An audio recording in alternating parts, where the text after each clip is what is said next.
నాగర్ కర్నూల్ జిల్లా కేంద్రంలోని ఓ అంగన్వాడీ కేంద్రంలో కుళ్లిపోయిన గుడ్లు పంపిణీ చేయడం కలకలం రేపుతోంది. చిన్నారులు, గర్భిణీల కోసం ప్రభుత్వం సరఫరా చేసిన గుడ్లు నాసిరకంగా ఉండటంతో లబ్ధిదారులు ఆగ్రహం వ్యక్తం చేశారు. అంగన్వాడీ కేంద్రానికి చేరుకున్న మహిళలు, ఇవేం గుడ్లు అంటూ అంగన్వాడీ టీచర్ను నిలదీశారు. పంపిణీ చేసిన గుడ్లు పూర్తిగా కుళ్లిపోయి దుర్వాసన వస్తోందని ఆరోపించారు. పోషకాహారం పేరుతో నాసిరకం గుడ్లు సరఫరా చేయడంపై విచారణ జరిపి బాధ్యులపై కఠిన చర్యలు తీసుకోవాలని లబ్ధిదారులు డిమాండ్ చేశారు. ఈ ఘటన స్థానికంగా చర్చనీయాంశంగా మారింది. ఏం గుడ్లు ఇవి? ఏం గుడ్లు ఇవి? అవును, ఏం గుడ్లు ఇస్తావు నువ్వు చెప్పు చెప్పు.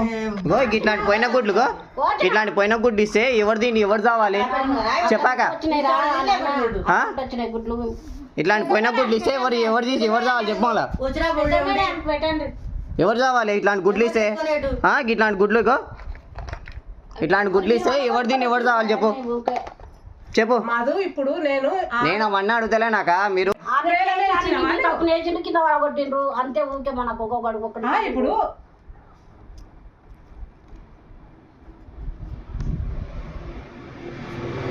చూస్తున్నావా అలివేలా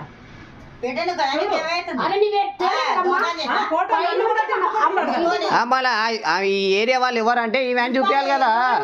చూపి ఆయమ్మని